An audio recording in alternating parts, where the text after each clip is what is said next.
Welcome back to Robots vs. Vampires. I'm Adrian Smith, and I'm so excited for today's story.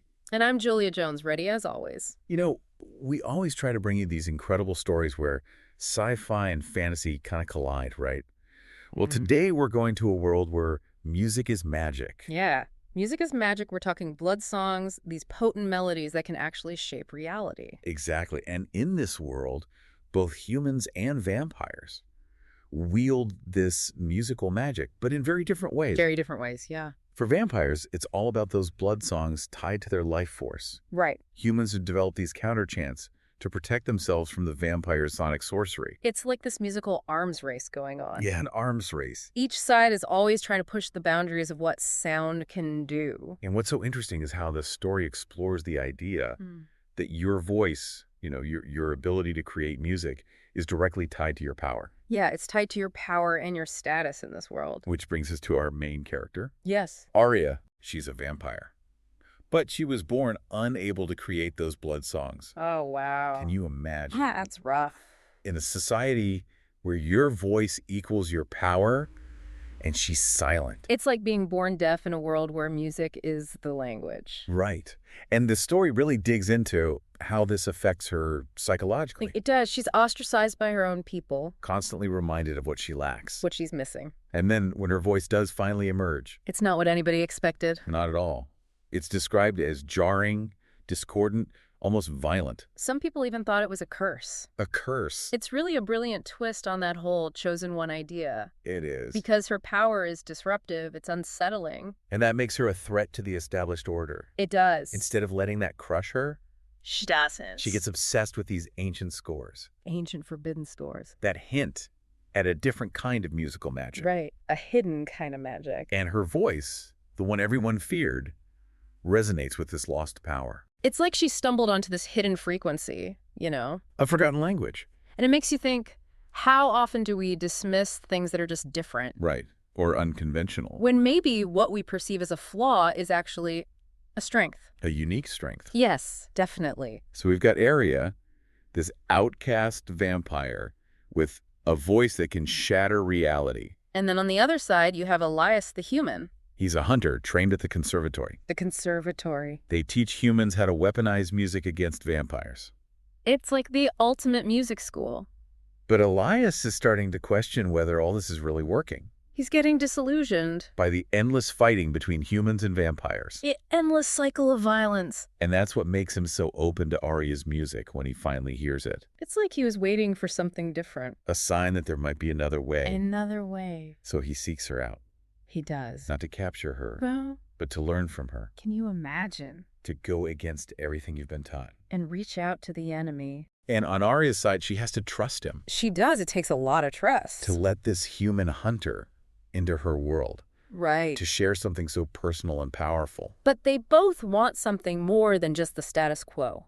Their first meeting? Their first meeting is electric. A clash of thunder and lightning. I love how it's described. She's this fierce, untamed force. And he's this disciplined warrior. But he's questioning everything. It shows that, the most interesting relationships come from the most unexpected places. They do? And their collaboration throws a wrench into things. It does. Both sides get nervous. Humans and vampires. They get very nervous. Because their music together, it isn't just powerful, it's groundbreaking. Groundbreaking. It creates these harmonies that have never been heard before. Right. And it makes you ask, can you force harmony? Or does it have to come organically? From a place of understanding. And that leads us to the Symphony of Ages. The Symphony of Ages, this is more than just a concert. This is where humans and vampires try to maintain this fragile peace. A fragile peace through music. Like a sonic treaty, centuries in the making. Centuries in the making, yeah. Each musician is channeling their own energy into the music. Oh, wow. So it's this delicate balancing act. Yeah, the slightest discord could shatter everything. Exactly, high stakes. High stakes. And then Aria shows up. Right. With this raw, untamed power. Yeah, she could destroy everything. She could. And she also sees the potential for something new. She does something better. And it really makes you think. It does. Does she have the right to risk it all? Even if she thinks it's for the greater good. She's not some revolutionary, No. She's still young, figuring things out. But she makes a choice She takes a stance at the symphony. at the symphony. Instead of playing the expected harmony, She doesn't. she unleashes this raw, dissonant song. It's like a cry from the depths. A song of shattered glass and burning stars. The reactions are intense. Elders are furious. The hunters are on high alert. Total chaos. But then something amazing. Elias joins her song. Elias, the human hunter. Trained to counter vampire magic. He doesn't try to silence her. He doesn't. He joins her. It gave me chills. It's like he's saying, I hear you. I see you. I'm with you. And that act of defiance. It creates this ripple effect. Other vampires start joining in. Then some of the younger hunters, Symphony transform. it becomes this unpredictable soundscape. This clash of styles. A fusion of old and new. And it starts to sound beautiful. It does. The story shows us that change can be messy. It can But sometimes the most beautiful things, emerge from that disruption. the ending is left open. We don't know what happens.